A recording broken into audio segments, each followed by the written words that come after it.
Good afternoon, everyone. We're going to talk about predicate calculus and do an introduction to set theory today. But first, I would like to answer a couple of questions about your homework. So one question that I got in email was about the multiplexer problem on homework.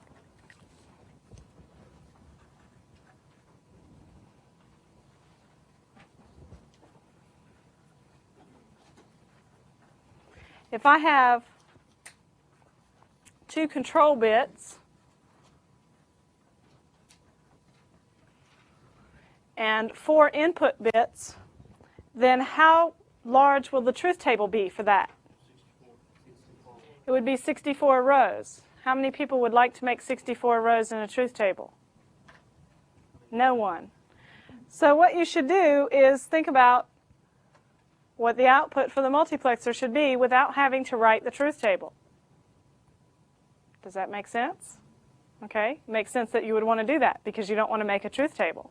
So what does a multiplexer do? Again, it's a switch. So if I have, let's just not even think about the control bits. If I have 4 items to choose from, how many bits do I need to choose to select from those?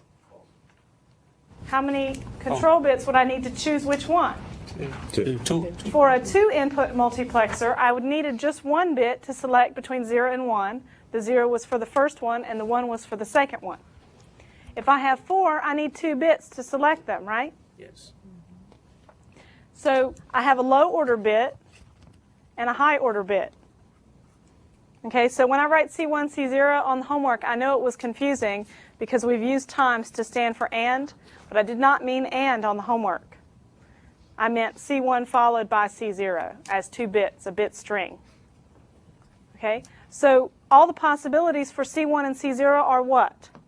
0, 0, 0, 1, 1, 0, and 1, 1. 0, 0, 0, 1, 1, 0, and 1, 1. So when I have 0, 0, what bit should that select from my inputs?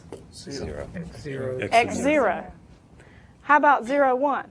X1. X1. And how about 1, 0? X2. And how about 1, 1? X3. So now do I need to make a truth table to tell me what to do?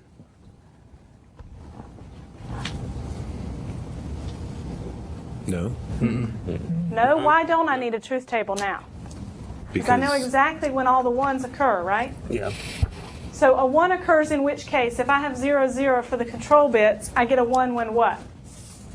When they're both false. X is 1. When x0 is 1.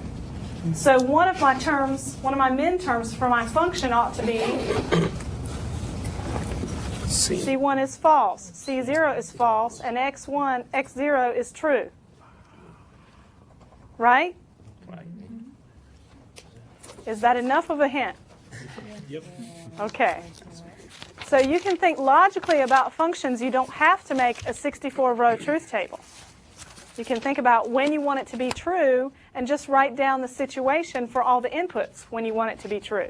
And if you want it to be false otherwise, you know that it will be if you write it in what kind of form? If you write it in disjunctive normal form where you just put min terms for the truths and you OR them together, then you know you won't get any 1s except for where you put them. So you don't have to write a truth table out for this whole thing. You can just figure out where you need truths. So you'll have 1 for each of these, right? Okay, good. So the problem's easier than you think. But that's part of why this course is really important. This course is really important because you need to be able to start to attack problems. Just because I told you that in order to find a function you make a truth table doesn't mean you always have to find one, right? So if you have a problem to solve, try to think through it logically and do it the simplest way you know how. But at least you have the truth table to fall back on if you have to. Does that make sense? Okay, so we know logically that we know when we want truths and we know how to make a function that is true when we want it to be true and not otherwise. So we want to use those pieces of knowledge to make our work less. Okay. Now I know you have some questions about the quantifiers problems because there's some truth table proofs you have to do with predicate calculus. and we haven't gone over how to do truth tables with predicate calculus. So last time we talked about definitions of what are called quantifiers, and I'm not sure if I used that term last time, so let me define it today. Quantifiers are these two operators that we have. And they're called that because they quantify our variables. They tell us how often a predicate is going to be true.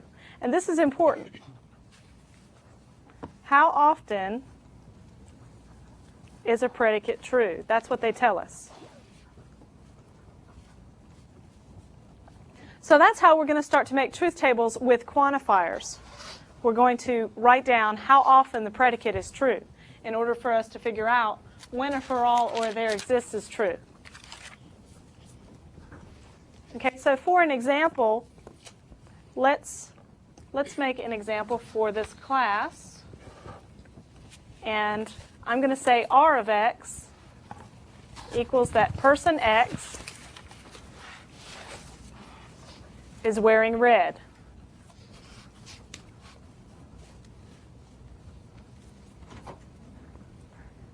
Then I'm going to figure out how often this is true. So is it true that there is a person in here wearing red? Yes. There's a few people, right?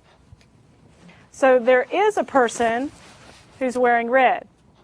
So this is true. And how about for all X, R of X? Is everyone wearing red? No. No. So this is false. But we can make a little table with this. So since this is a proposition, I can make a truth table with it. I can say there exists X, R of X, and for all X, R of X. And this can be either true or false, right? So here's our false is 0. Let's just put all the combinations. These are two separate propositions. Even though the R of X is the same predicate, they're two separate propositions because each quantifier gets paired with the predicate to make a proposition. And since this is grouped together, I don't care what it means. It's just a proposition and it has a truth value, either true or false. So when I look at it like this, I think like a computer. I don't even think, what does R of X mean? I just think, is it true or is it false? I know it's a proposition. I'm making a truth table, so I want to see if it's true or false. Now, if I want to combine these and do something else, I actually have to understand the meaning behind the true or false, because I might have to do some combinations of the predicates, and I might need to know a little bit more about them. So the reason why I'm mentioning that is because we also said a quantifier tells us how frequently R of X is true. So let's look at these two tables separately. And what I'm going to do is, instead of making separate columns for R of X, just right up under R of X, I'm going to write how often it's true. Okay? I don't want to confuse you. So right now I'm just going to make it right here, but normally I'm going to write right up under the R of X because I can read that better for myself. But the quantifier with the predicate, like this, is a proposition. It should always have zeros and ones in the truth table. Okay, I'm about to show you another notation that will not ever go up under the for all or the there exists. Okay? So I'm going to talk about how often R of X is true. And so let's just consider the right-hand side of this table where I have for all X, R of X. If for all X, R of X is false, then how often is R of X true? Never. No. It's never true. So what I'm going to write is AF for always false.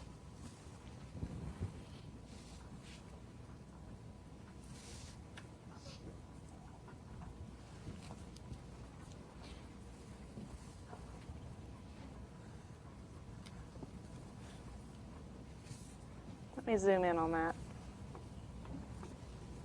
Okay, now in the next case, actually, is it always false? On that table it is. That one column, it's not for some X and for all X, or just for all X? We're just looking at the for all X, R of X. Oh, but I guess it could be Could be false. some. And the first column, even if you had one person that was wearing red. Right, Well, I wasn't just need to wearing have red. one person who's not wearing red to make this false. So you guys messed me up. It's not always false. It's at least one false. Okay, I'm not the only brain in this room. You guys have to use yours. I'm not sure what you're looking at. Are you looking at both of these things at the same time? Look at what I have posted up here. I have for all x, r of x. That's it. I'm not looking at them at the same time. I'm considering one column for all x, r of x. Okay. And then you're Just trying to one at a figure out time. what I'm trying to figure out how often what r of x R is of true. X could be true. Yeah, All right. how often is it true? So ALOF stands for At least one false. at least one false.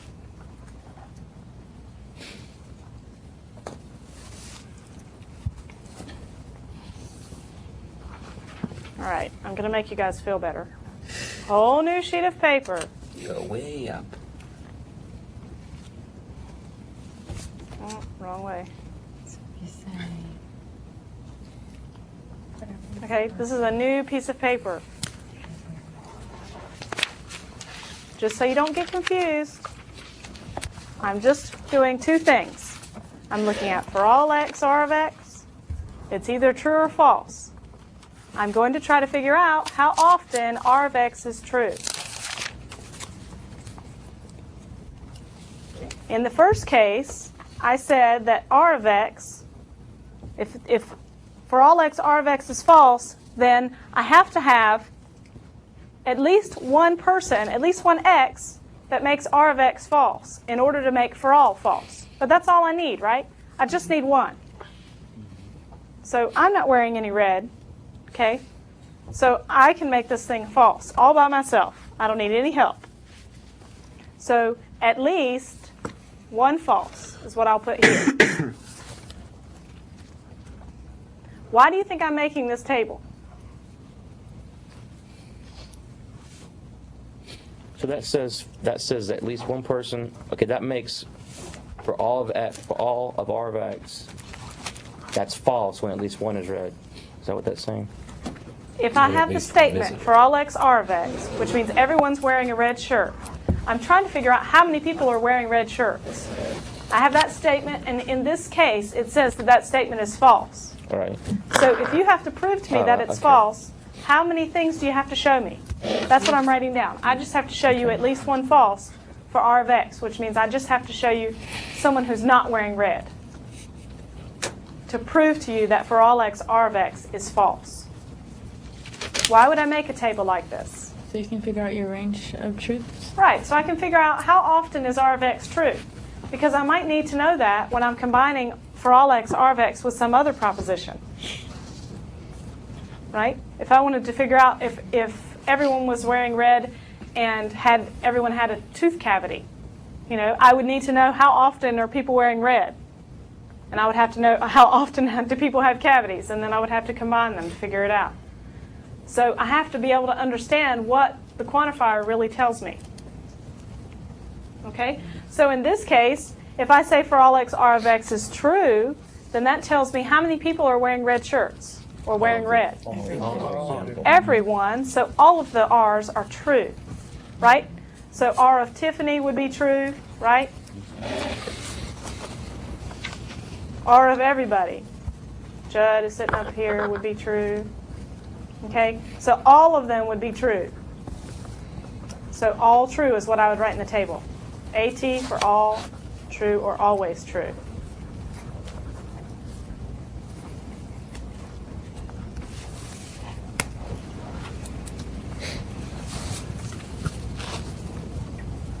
Okay, so with there exists, though, we're going to have a couple of different notations also.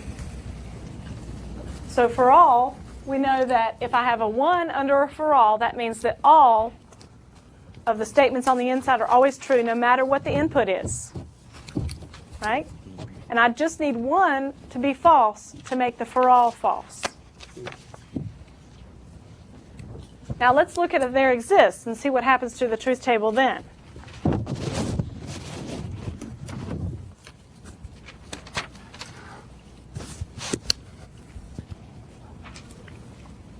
So what kind of values go under there exists? Zeros and ones. That's it.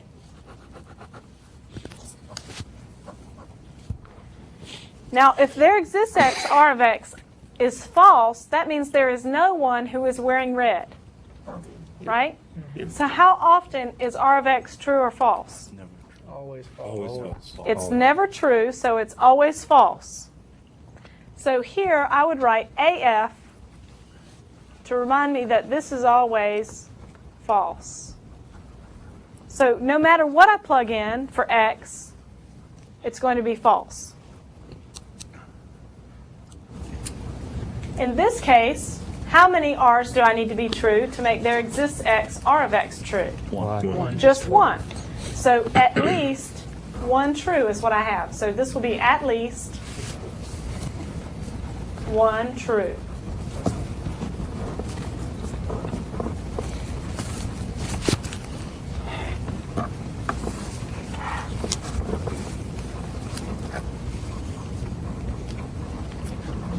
So let's make an example where we can see where this might be useful.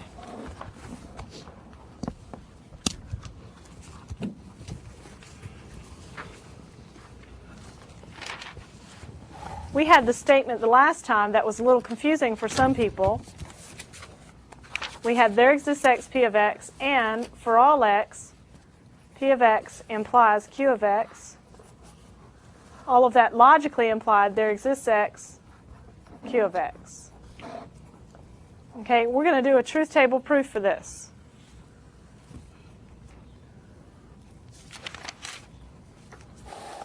So we'll do it just the way we normally do. We write out our statement and we make columns under each proposition. Then whenever I have a logical implication, I fill out the truth values on the left and I figure out the truth values on the right. And then I'll check and see if it's always true that this implication happens. So on the left-hand side, we have there exists x, p of x, and for all x, p of x implies q. So let's go ahead and put our values in. We know these are propositions, so we just fill them out as we normally do for any pair of propositions, and then we AND them together as usual. And then we're going to compare this column number 1 with column number 2. But first we have to figure out what the values in column number 2 are. In order to do that, we need to understand how often p of x is true and how often p of x implies q of x is true. I cannot fill out this there exists x, q of x table until I know these two. Now, a lot of times, if I give someone a proof like this, they'll fill out this column and this column instead of filling out these two. So I fill out the things on the left first and then fill out the right. And that's what I'd like you to do. Okay, so fill out the left first.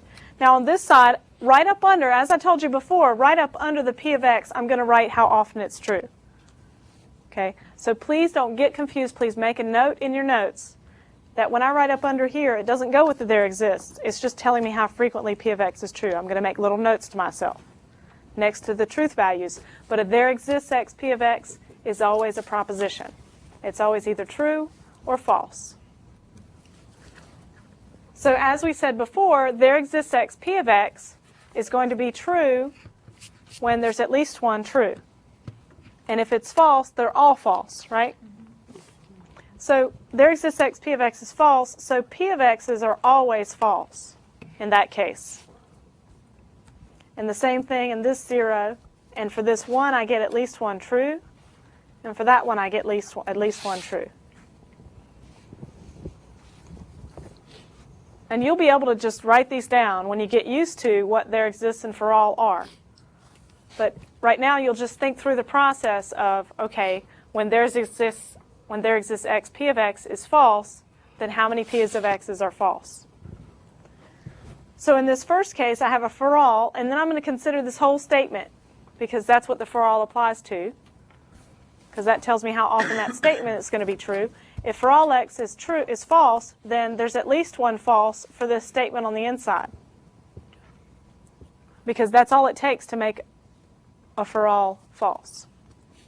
And then all true, we need them all true to make a for all correct. And that happens in the last two cases also. So these values, remember, just go with the stuff on the inside, not with the full proposition. So these go with the predicates. So I'll just write them down at the bottom. So now we're going to figure out, when we AND all false and at least one false, we're going to figure out what happens with the Q's, how many of the Q's are going to be true.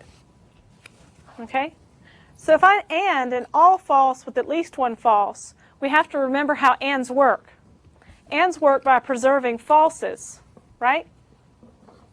So if I AND a whole bunch of stuff with another bunch of stuff, if there's more falses over here, I'm going to end up with that many falses at the end, right? Because I preserve all the falses. Anytime I get a false, I save it. So if there's all falses here, I'm going to get all falses over there. And we'll make a handy-dandy little table to help you figure out how to combine these values in just a minute, okay? But we're going to do it first, and then we'll make a table to help you remember. Okay? Now again, we have an all false ANDed with whatever is going to give me back all false, right? If I have an at least one true and at least one false, and preserves falses, so I should get at least one false, right? Because at least one true means I have at least one true value. At least one false means I have at least one false value. So I know when I AND that false with something, I'm going to get a false. So I know I have at least one false. And in the last case, I have at least one true, ANDed with all true. And all I know at the end is that I'm going to have at least one true. Because that means this true over here will combine with a true here, which will give me a true. But there might be some falses here, but I don't know. So at least one true has more falses than all true, so we have to leave at least one true on this side. It can't be all true, because in order to get all true with an AND, I'd have to have all true ANDed with all true. Right? Now we can fill out the quantifier for there exists x q of x. We can figure out the truth values for that. If I have all false, there exists is going to be 0, because no q's are true, so there aren't any that are true. So this says there exists x, so that q of x is true. I just told you there aren't any, so this has to be false. Same thing in the second case. In the third case, I have at least one false. So what does that tell me for there exists? Does it tell me that there are any q's that are true? At least one. I don't know. There might be some, but there might not be. There's at least one that's false, but I need to know that there's at least one true in order to write that this is true. So I'm going to put a question mark. So a table is for writing down what you know. If you don't know something, you write that in the table. Okay? I bet you didn't think you could do that. Okay? The table is a tool. So if you don't know something, you just put down in there, I don't know. I have to look that up later. Does that work on tests? It does work. It may not get you any points, but it does work. You can do that. Okay? So in this case, I needed an at least one true for there exists to be true. And in this case, it is, so this statement is true. Now we check the implication. So I'm checking 1 against 2. What does 1 imply 2? That's true in the first 3 cases, because column 1 is false in the first 3 cases. And remember that implication is true as long as the hypothesis is false or the conclusion is true. So column 1 is our hypothesis, and the first 3 rows have false, so those implications are true. And in the last case, a 1 implies a 1 is always true.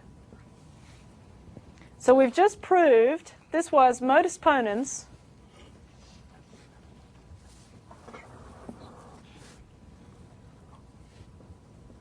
in predicate calculus.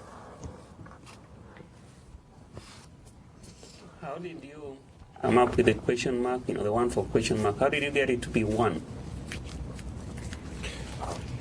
That's a good question. In row 3, I'm comparing a 0 and a question mark. Does a 0 imply a question mark?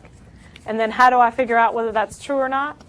Well, remember that implication is true as long as the hypothesis is false or the conclusion is true. In this case, I know that the hypothesis is false, so the implication is true no matter what the conclusion is. Got you. Okay? And just for those of you who like to take shortcuts, I love shortcuts myself. But if I ask you to do this on a test, if I give you this and say prove it by truth table, and you say, oh, these are all true, so you put this here and you don't even fill this out, I'm going to take off some points. Because part of the reason why I give you the question is to see whether you can fill out the table. So it's not just to prove the statement, it's also to see that you can fill out the table. So you need to fill out the whole table in order to get full credit. So even though these values don't matter for the implication, does everyone understand that these values don't matter? I still want you to be able to understand what they mean and how to figure them out. Because we might have, I might say, figure out which way the implication goes. Does it go to the right or left or either way at all? So you need to be able to fill out every single column to see when the truth values are going to happen. Okay, this was a hard one. We started out with a hard one. We did, usually in this class I do fairly easy ones, and then I gave this one on a test one time and everybody messed it up. So I thought I'd start it out and show it to you, and then all the rest of them will seem easy to you. Why is this one hard? Why do you think? Does anyone know? I know it's the first one that you've seen, so you're not sure what I'm asking you. Yeah. Because of the uncertainty in the second column? Right. This one's hard because this is not sure. And the other reason is because this is a combination of variables here. And I have to really understand what P implies Q means in order to get some information about Q over here from that. That's why this one's a hard one. So instead of being able to fill out a column for P and a column for Q and then figuring out the implication, I had to fill out P and the implication and figure out Q. That's what was hard about this one. Okay. I have a question. Okay. You have a question? I don't mean it's going to come out wrong, but It's all right. why? Why do we need to know this? Why do we need to know this? I know that everybody else in the class is asking that same question. That's fine. Why do we need to know this? Partly because it will be on your test. All right, that's it, Okay? right? Okay? Broader scope, that's a great In the answer. broader scope, Why do I need to know this? in general, if you want to prove whether something's true or false, you need to have lots of methods for doing so. And if you have a logic statement that involves more than just P's and Q's and you've got some quantifiers in there, you're going to need to be able to combine these values. Do you mean that the fact that when I say something's true and Cousin Guido's behind me, prove that it's true, that doesn't work?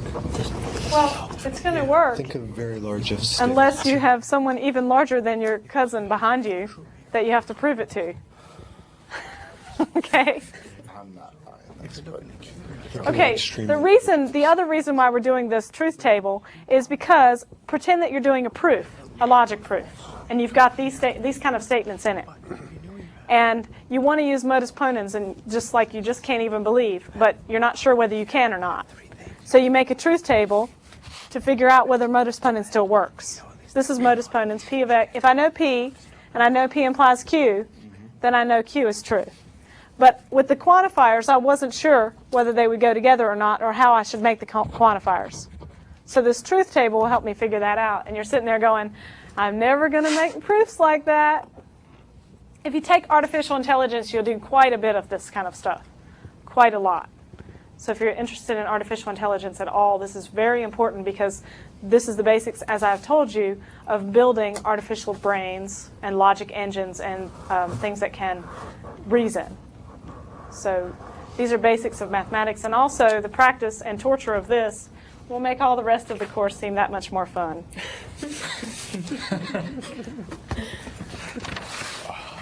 Finally, the truth. Finally, the truth.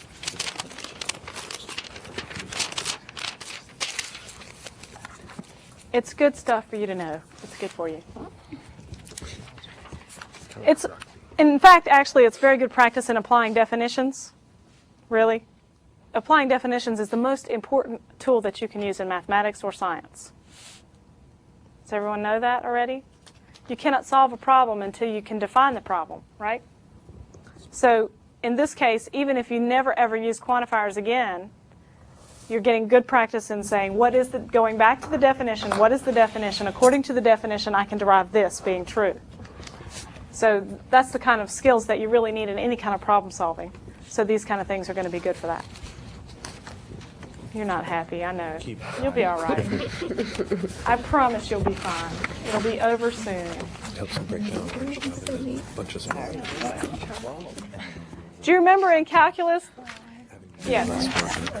Question about one of the homeworks. Okay. 2C, which is a truth table. Like you did, it looks like You'd rather do this, right? distributive property, maybe, but it's got an implication going to the left. I'm trying. Can I see?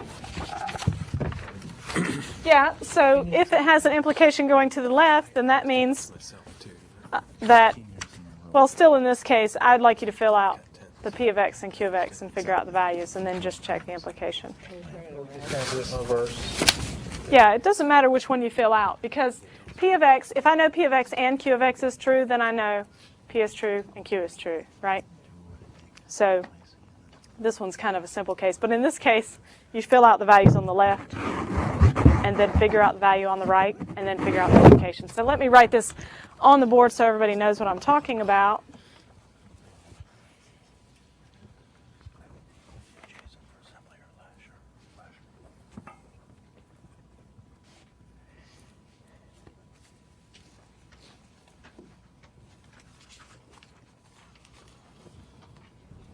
Okay, so if I had to do a truth table proof for this, then as I told you before, I normally would fill out the columns on the left and then fill out the columns on the right. And I'll still do that even though I wrote the implication this way. So I wrote the statement like that, so you would do that. I want you to fill out the ones on the left first. So the first part of this is very straightforward, right?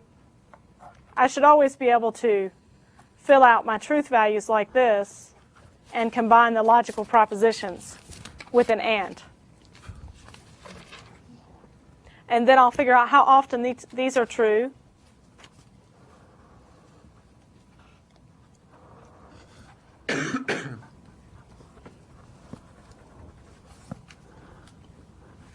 And then I would combine them with my operator to figure out how often is P of X and Q of X true. If I have all false and it with all false, I get all false.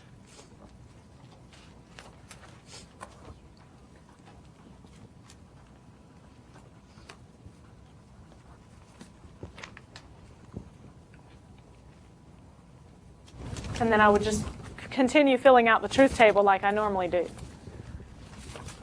So I would fill out all of this column, which would be all false and with at least one true is going to give me all false because and preserves falses.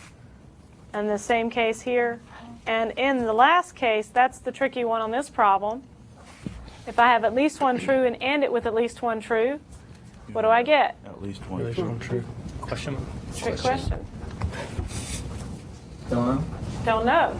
Because if I think about making a column of where the trues are, say I have a true there, false, false, and then I have false, true, false here, and then we're trying to AND these together, would I ever get any trues? No. No. So this is a question mark. I have no idea. I don't even know if I get at least one true or not. So in that case, I have a question mark there, question mark here. And these will be zeros. But the implication goes, this will be my column 1 and this will be 2. So then we're going to check whether 1 implies 2. In the first 3 rows, I have zeros for my hypothesis, so the implication will be true. In the last one, though, the conclusion is true. Right? In the last row, so the implication will be true in the last case, even though I don't know what happens over here.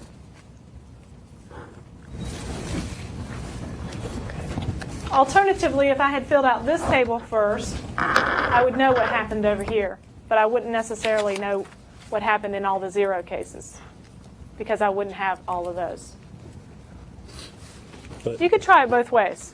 You can try it filling out this side first with true and false values. You just have 2, right, because it's one proposition. And then you would try to figure out the stuff over here. You wouldn't know everything. You would have more I don't knows over there. So you can see that when we start to introduce more complicated statements from just propositions, we have things where we're not sure about the answer. We just have to have a notation for not being sure, but that doesn't mean that we can't find anything. So in this case, just because we're not sure about this doesn't mean we couldn't get the implication. We got the implication.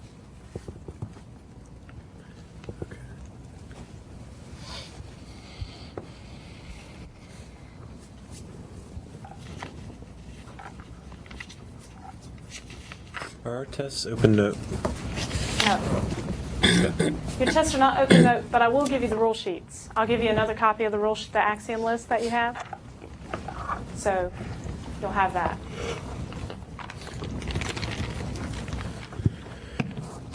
Questions about this one?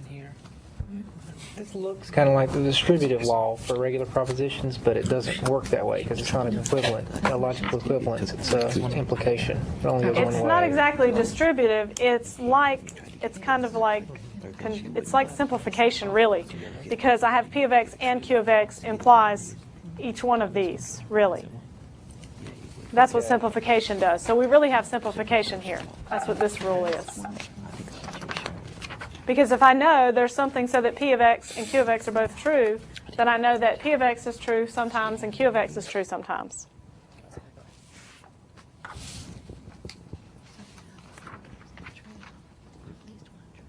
Okay, you did ask me when you might see stuff like this, and if you remember your calculus class, which probably you don't because I know the trauma induced by calculus causes memory loss.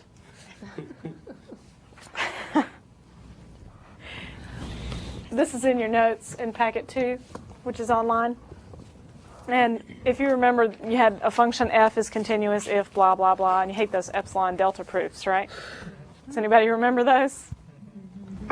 I couldn't stand them when I took calculus. But that was partly because they didn't tell me why I was doing it. So later when I learned why I was doing it, it was all right. As long as you tell me why, it's okay. So in this case, you need to understand quantifiers in order to understand what this statement means. I just wanted to show you this example. It is in your notes. It's on page 9, I think. And it has a recommended exercise in here is to, since this is in predicate calculus, you could also negate it. So if a function is not continuous, you could figure out what the statement is for that. So that's just an exercise for you if you want to do that. So there are cases where you're going to see predicate calculus even in classes that aren't oriented to logic. So you use in any math class, you're probably going to see some for all statements and there exist statements. Especially in set theory, which was our next topic. But before we go on to our next topic, what I'd like to do is do another example with predicate calculus where we're going to talk about the frequency of truth based on a real example. So let's look at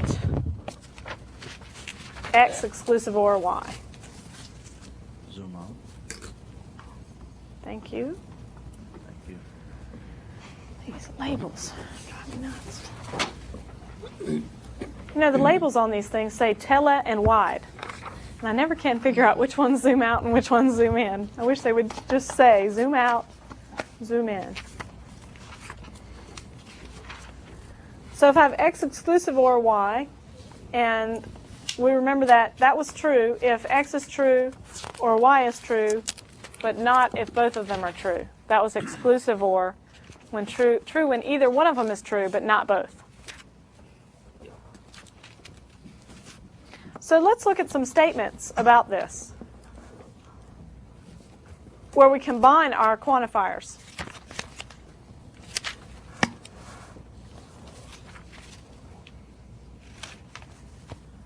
Let's make a table of these. So if I say for all X, for all Y, X exclusive or Y, is that true? Is that statement true? Has to be true for every single row in the truth table for all to be true, right? For these two for alls to be true. So this one's actually false, right? Sure. So let's try for all X there exists a Y for X exclusive or Y.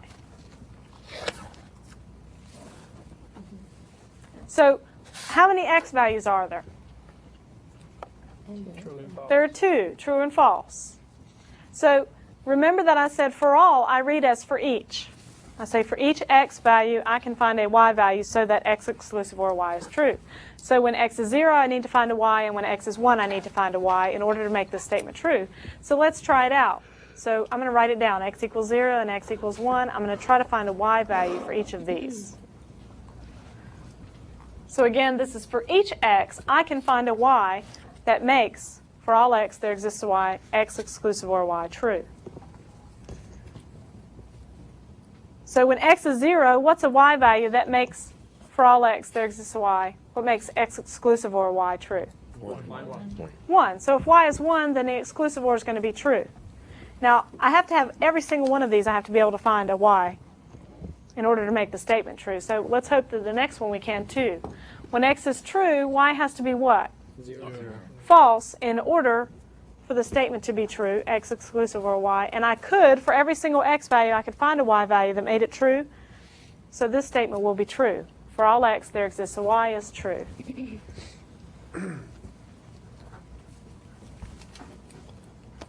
Last time we talked about the order mattering for quantifiers, and this is a case where we're going to see that order really does matter. So we just talked about for all x, there exists a y. What about there exists a y for all x? That says there's a y value so that no matter what x is, x exclusive or y is going to be true. It's false. That's false because if y is 0, right? If y is 0, then x is 0 makes the statement false.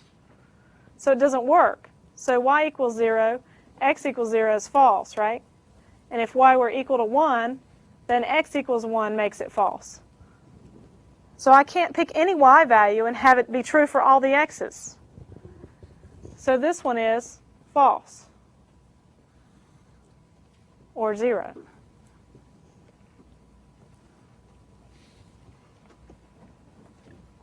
We all know the truth table for exclusive or, so I'm just going to focus on what we're really learning here.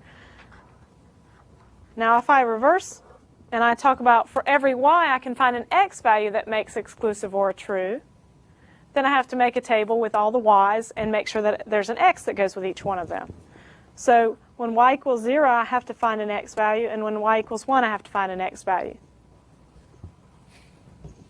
Okay, in the previous case, either one of these, if that had worked for all of the x's, that would have been fine. In this case, all of them have to work. So when y equals 0, if I can find an x value that makes it true, that'll be good. So if y equals 0, x equals what will make exclusive or true? 1. And y equals 1, x equals what will make the exclusive or true? So that was true for both of them, so that's a true statement.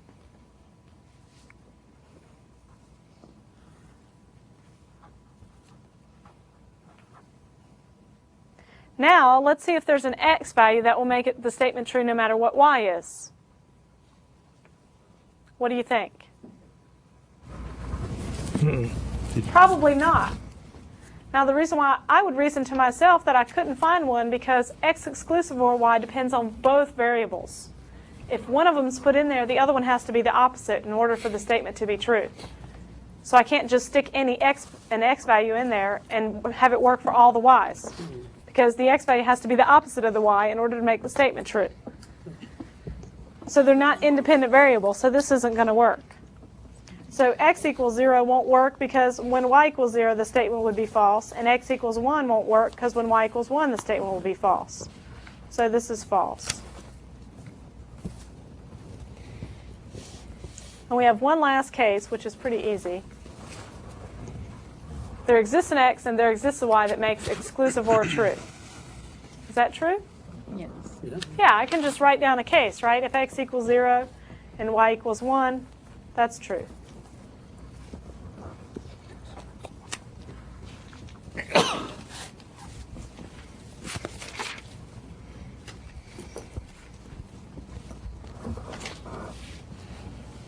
Now, in this table, we can see something that's a pattern for most things. If I have a for all x, for all y, the likelihood of that being true for anything is very low, right? That's basically saying for every single input, my statement's going to be true. That's not going to happen most of the time, because otherwise we probably wouldn't be using that statement, because we want it to be true sometimes and not true other times. There exists X, there exists Y is almost always going to be true, because we don't want to talk about contradictions very often, right? We just want them when we need a proof by contradiction. But we don't want to talk about things that are always false. So we want statements that have some true values for some combination of the variables to be true. So this is almost always going to be true. Now these, it's hard to tell whether this is going to be true or not, but this is true way more often than this one, right? Because this one allows each y to be paired with each x to be paired with a different y. In this case, the same y has to be paired with everyone, right? So the way I think about this is, I'm a dancer, so I go to ballroom dances, and this one I think of as every girl can find a guy to dance with. And this one I think of as there's a guy that all the girls want to dance with. The likelihood of this one happening is quite low, right? Would have to be Fred Astaire. There's not many Fred Astaires, so this one is usually going to be false. Okay? How do you read that again? For each x, I can find a y. So the for alls I read as for each. Okay. And there exists I read as I can find.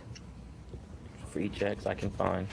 A y. Okay, a y. So that x exclusive or y is true. I didn't rewrite x exclusive or y. That one, down one. This? Yeah, how do you read that one? I can find a y that makes the statement true for each x. So I don't get why you can't choose one for x on the first one.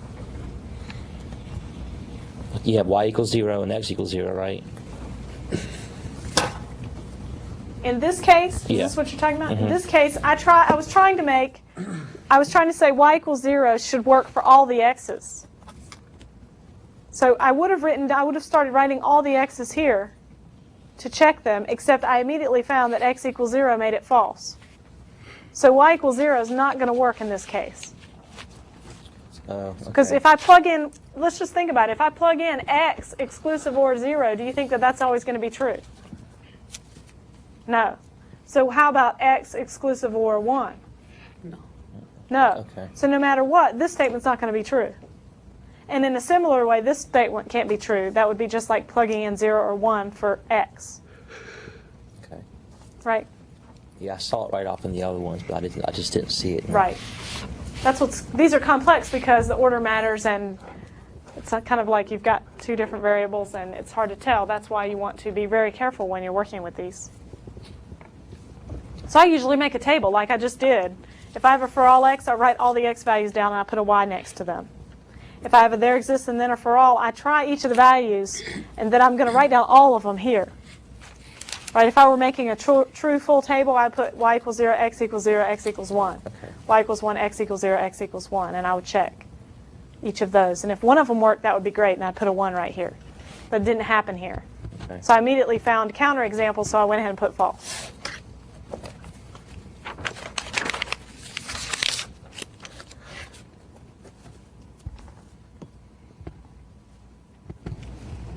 I can tell that you're getting stressed about this stuff, but I promise you that the more problems you do and the more you look at it, the easier it will get.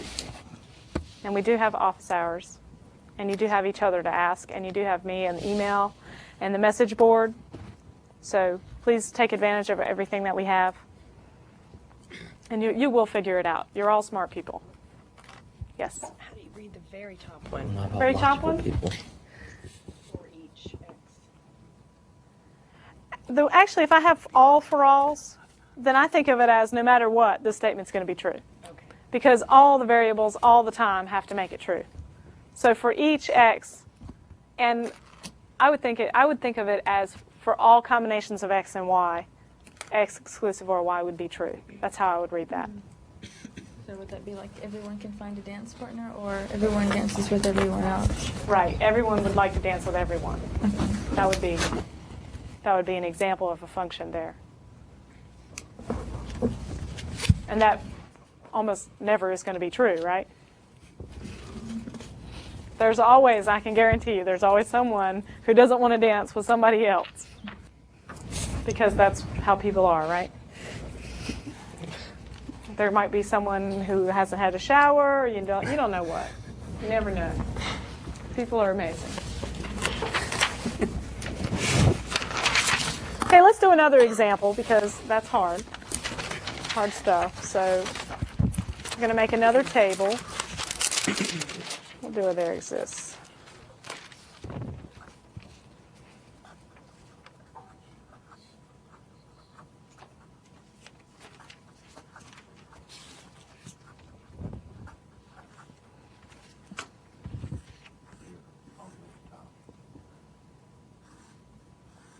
Thank you, Brian. For each X? Good for something like that. What'd you say? The second one, is it for each or for That's a there every? exists. Okay.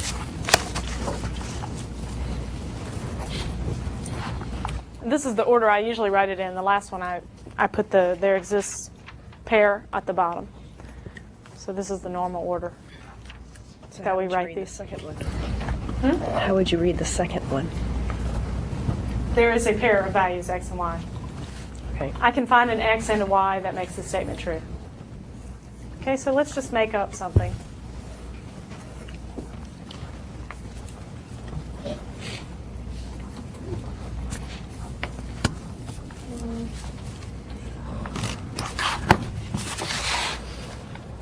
I know what this is going to be. Sorry, let's not do that. Let's just do x implies y. All right, so we'll make a truth table for x implies y.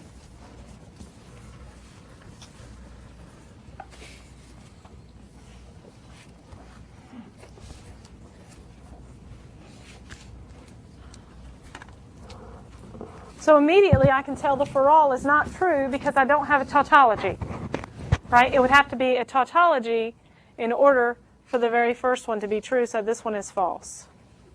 And the second one, it would have to be a contradiction in order to be false, and it's not all zeros, so this one is true. Again, what is a contradiction? If I look in a truth table, I should see all zeros. So it would have to be a contradiction if this one were false, right? So in this case, for all the x values, I can find a y. So I have to say x equals 0 and x equals 1, and I need to find a pair, a y that goes with each one of them. So in this case, if x equals 0, then any y is going to work, right? Mm-hmm. So I'm just going to put y equals 0. Let's just put y equals 1. And then if x equals 1, y needs to be what to make the implication true? 1. It needs to be a 1, right? So since all of these are true, then this statement is true. Now, I made y equals 1 true in the first case for a reason, so that when we look at this one says I can find a y so that it makes x implies y true no matter what x is, right? So I would think about that as I can rewrite this statement, x implies y, and just put either a 0 or 1 in there, and it would make this table be all ones. Right? And what value for y can I put in and make that true? 1. If y is true, then x implies y is always going to be true. Right? So that's like saying if the moon is made of green cheese, then Tiffany has red hair. That's going to be true even though the moon is not made out of green cheese. Okay? So y equals 1 works for x equals 0, it's true, and it works for x equals 1, it's true. So you can see I'm implementing my for all x. See, I wrote every value of x, and then I had to pair a y value next to it. And here, I had to write one y and then pair all the x's next to it. And that worked, so this is true.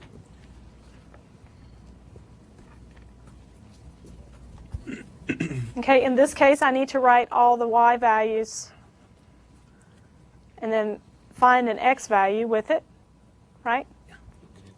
So when y equals 0, x equals what will make it true?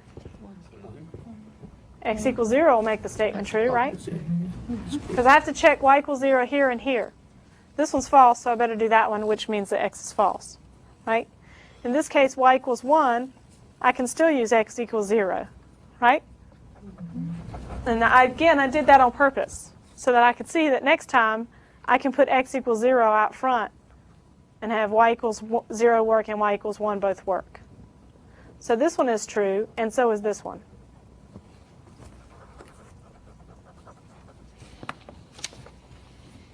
Now, so there is a logical implication that goes from this column to that column, and also these two pair up like that. Because if there's an x value that works for all the y's, then if I move the y's out front and I can pair any x value I want with them, I could reuse the same y every single time, right? I'm sorry, the same x. Because if this one has a value right there, I can just plug it in over here. Same thing here. If there's a y value that works for all the x's, then I can plug it in over there in the previous case. The reason why this is cool to know this is because if I find that there's a false right here in this third row, then I know there'll be a false in the next one, right? By modus ponens. Remember? If we have P implies Q and Q is false, then P has to be false. And in this case, if I found that for all x there exists a y was false, and I know this implication is always true, then this fourth row has to be false as well. Okay, and you'll get that the more practice you get. And then also, if I were to find that this one were true, I would know the second one would be true by modus ponens, right? So if the fourth row were true, then the third row would have to be true by modus ponens.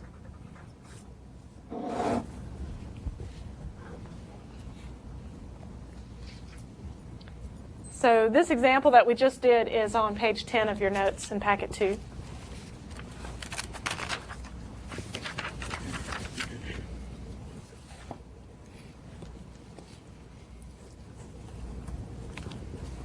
Any questions about this one?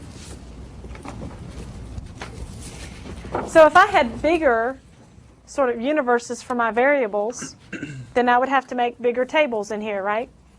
So if x could have 3 values, I'd have to have 3 values right there. And I'd have to pair one y value there. And then if y would have 1 value there, but I'd have 3 x's over there, right? So it depends on the size of the universe that you're looking at, how many things you have to consider when you're trying to find the truth values for these.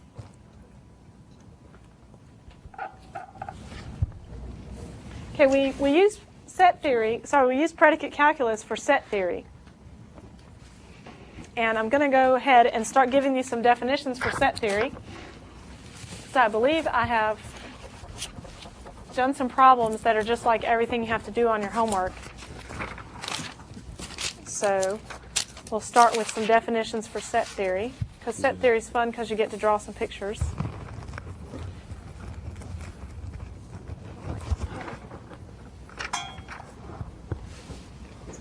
Predicate calculus is extremely useful for set theory because all of our definitions in set theory are going to be written in predicate calculus.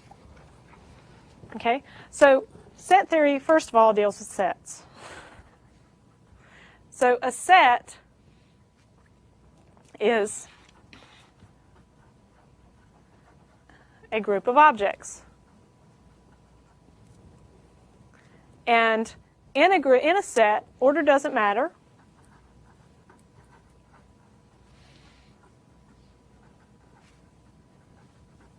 And each item is only counted once.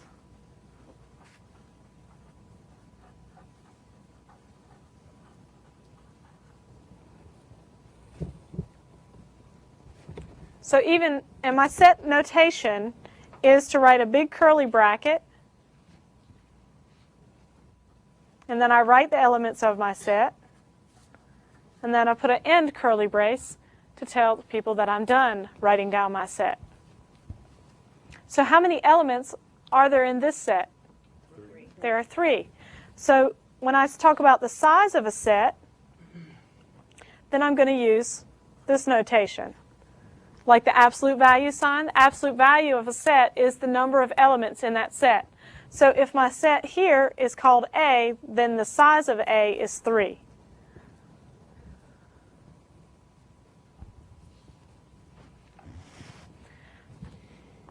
So let's consider another set.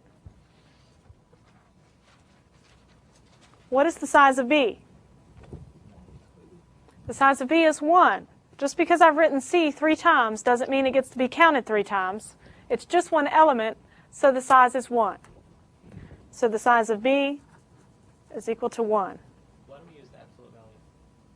Is it always going to be positive, like that size of something? Yes. It will always be positive. It's only written like absolute value. It really means size of. It's a size of operator on sets. So that's why we use the lines, but I said absolute value so you know how to write it, because it's written exactly the same as absolute value. That's also what you use as magnitude operator. Like anytime you see that, you're going to think of size. So that's why it's handy to remember that, because in any mathematics or any science or anything, if you see 2 lines around something, you assume it's talking about the magnitude or size.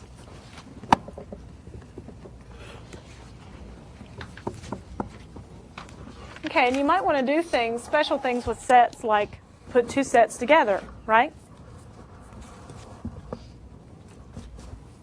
So if I had set A was ABC, as before, and set capital B, usually we use capital letters for sets. So if I have these 2 sets, I could take the union. Let's make it a little more interesting and put a D in here. So I could take the union, which is to put these 2 things together. That's adding together all the sets. Remember that or and union are going to be the same. So you can think of it as a plus or an or. That's where the or symbol came from in propositional calculus when we talked about the logic, and the or symbol is like a V. It's because it looks like a union, but it's with logic values. So the elements of the union of this are A, B, C, and D. So it's just the combination of all the elements from both sets. I can also do the intersection, and that would be all the elements that are in both sets. So it's the set containing all the elements that are in both. Are there any elements in both sets? No. So the intersection is the empty set. You didn't put a... Is there shorthand? Another way to write it is a 0 with the slash through it. So the empty set can be written as 2 braces or a 0 with a slash. You can use it either way. So I could also do exclusive or. So that's the set of elements that are either in A or in B, but not both. In this case, since the intersection is empty, this is going to be the same as the union, right? Because let me draw a Venn diagram for these. I'm sure you've seen these pictures before. If this is A and this is B, then D is right here, and I have A, B, and C in that set. So the circle on the left is A, the circle on the right is B. The stuff in the middle should be the stuff that's in both of them, but there's nothing that's in both of them. And exclusive OR takes all of the things that are outside of this middle intersection. That's what exclusive OR does, either in A or in B, but not in both. So this is going to be equal to A union B, which is A, B, C, D. How about A minus B? Usually that slash goes down, or you can put it as a regular minus. That's all the elements that are in A, but not in B. In this case, since A and B don't intersect, that's equal to A.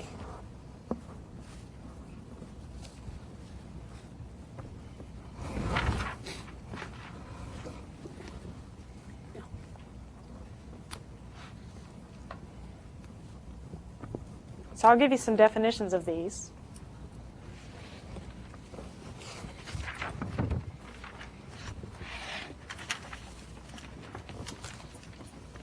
So A union B is the set of x's so that x is in A or x is in B, where this little epsilon means is in or is an element of, or is a member of.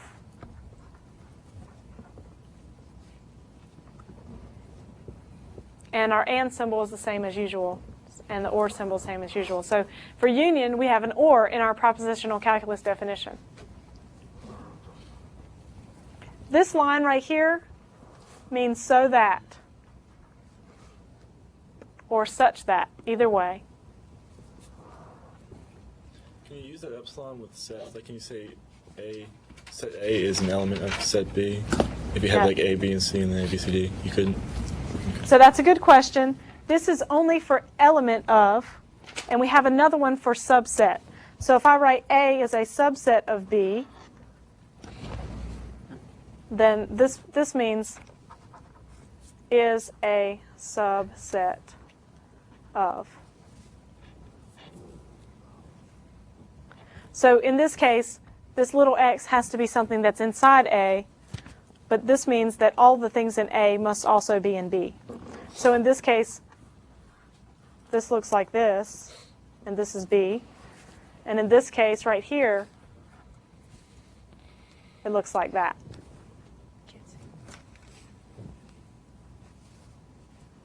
So I have a little x dot inside A for element. Okay, so when I want to say something that's true about all of the sets, if x is in, if this is true for all x is in A, that implies that x is in B. This is logically equivalent. So this is a predicate calculus definition for subset.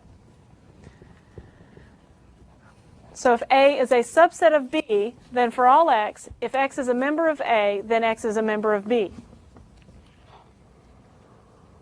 And that's how we get this diagram right here. Because if it were the case that A and B were like this wouldn't be true, right? Because I could find things that were in A that weren't in B. Right, so I couldn't even have this being the case if there was anything out here. So this is the only diagram that will work.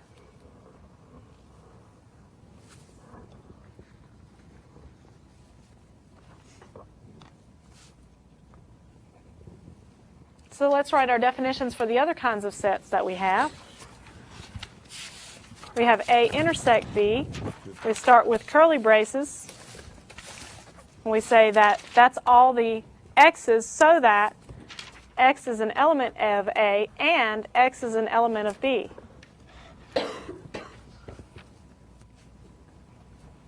The curly braces mean it's a set. And we read this.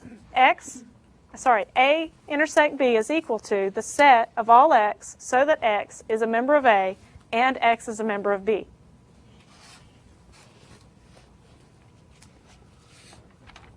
Then if I have A minus B, that's the set of x so that x is a member of A and x is not a member of B.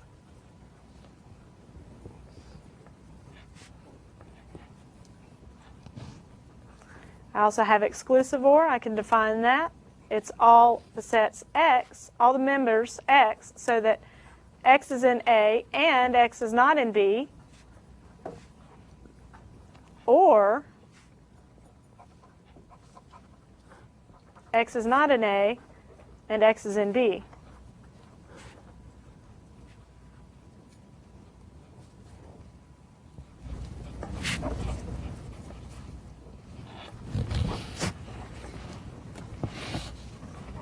In another way, I could also write that as x is in A union B and x is not in A intersect B. Because remember when we drew our diagram, we said exclusive OR was all the stuff outside of the intersection. So it could be in the union, but just not in the middle. That's another way to write exclusive OR. Yes? Yeah, why are you mixing the symbols for the logic and for the set, like AND? Why would you use the intersection sign to show the AND?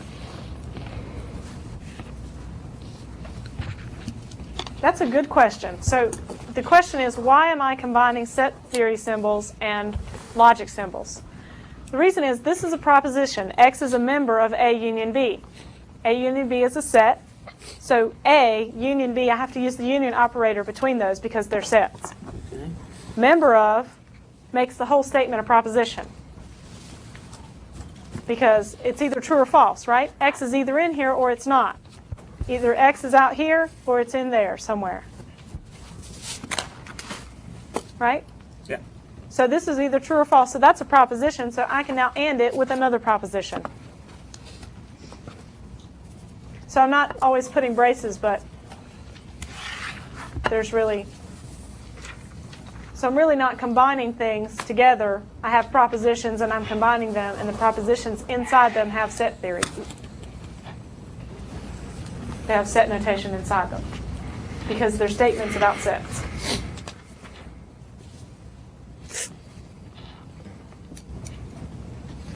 So these are just some basic definitions, and next time we're going to be talking about how to combine statements about sets and to use predicate calculus to combine them and do proofs about sets. And that's going to be important because if we want to talk about a set of things, you know, what's true about a set of things, we want to be able to make some logical conclusions from that. Okay, thanks very much. I'll see you on Wednesday.